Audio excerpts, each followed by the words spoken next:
കൂട്ടുകാരനാണ് ഇന്ന് നമ്മുടെ കൈകളിലെ മൊബൈൽ ഫോൺ. ലോകത്തെ വിരൽത്തുമ്പിൽ എത്തിക്കാനും അറിവിന്റെ വാതിലുകൾ തുറക്കുവാനും ദൂരങ്ങൾ അടുപ്പിക്കാനും മൊബൈലിന് കഴിഞ്ഞിട്ടുണ്ട്.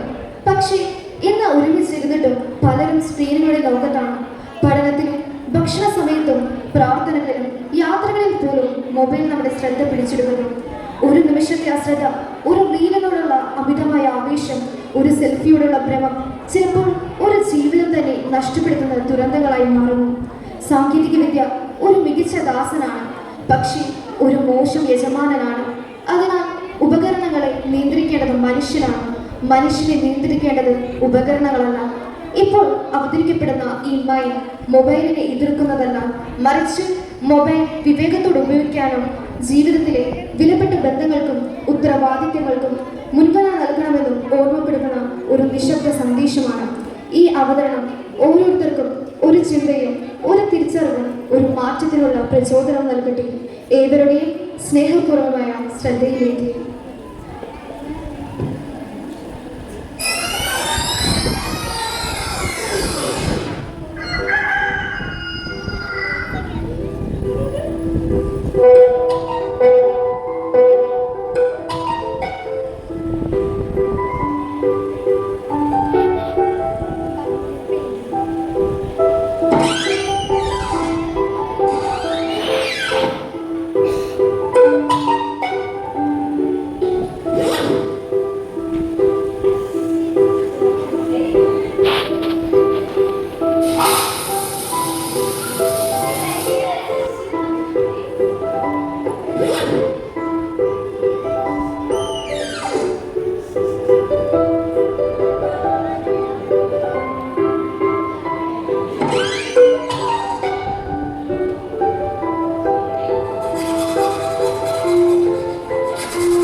അതിൻ്റെ തെറ്റായ ഉപയോഗമാണ് ശത്രു. ഒരു കത്തി പോലെ അത് ജീവൻ രക്ഷിക്കാനും മുറിവേൽപ്പിക്കാനും കഴിയും. തിരഞ്ഞെടുപ്പ് നമ്മുടെ കൈകളിലാണ്. പഠിക്കാനും പ്രാർത്ഥിക്കാനും നല്ല അറിവ് നേടാനും സ്നേഹവും നന്മയും പങ്കിടാനുമുള്ള ഉപകരണമാകട്ടെ നമ്മുടെ മൊബൈൽ. ഡിജിറ്റൽ വെൽനസ് നമ്മെ പഠിപ്പിക്കുന്നത് സാങ്കേതിക വിദ്യയുടെ അടിമകളാകാതെ അതിനെ വിവേകത്തോടെയും ഉത്തരവാദിത്തത്തോടെയും ഉപയോഗിക്കാനാണ്. ഡിജിറ്റൽ യുഗത്തിൻ്റെ വിശുദ്ധൻ എന്ന് പലരും വിശേഷിപ്പിക്കുന്ന വാഴ്ത്തപ്പെട്ട കാർലോ ഒക്യുറ്റീസ് ഇന്റർനെറ്റിനെ സ്വയം പ്രശസ്തനാക്കാതെ ദൈവത്തെ ലോകത്തിന് പരിചയപ്പെടുത്താനുള്ള മാർഗമാക്കി. അദ്ദേഹത്തിൻ്റെ ജീവിതം നമ്മെ ഓർമ്മിപ്പിക്കുന്നത് ഇതാണ്: സാങ്കേതിക വിദ്യ നമ്മളെ നിയന്ത്രിക്കരുത്, നാം അതിനെ നന്മയ്ക്കായി ഉപയോഗിക്കണം. അതിനാൽ മൊബൈലിന് അടിമകളാകാതെ അതിനെ നന്മയുടെ സേവകനാക്കാം. സ്ക്രീനിലേക്ക് മാത്രം നോക്കുന്ന തലമുറയല്ല, മനുഷ്യരുടെ കണ്ണുകളിലേക്ക് സ്നേഹത്തോടെ നോക്കുന്ന തലമുറയായി നമുക്ക് മാറാം. അതാണ് യഥാർത്ഥ ഡിജിറ്റൽ വിജയം.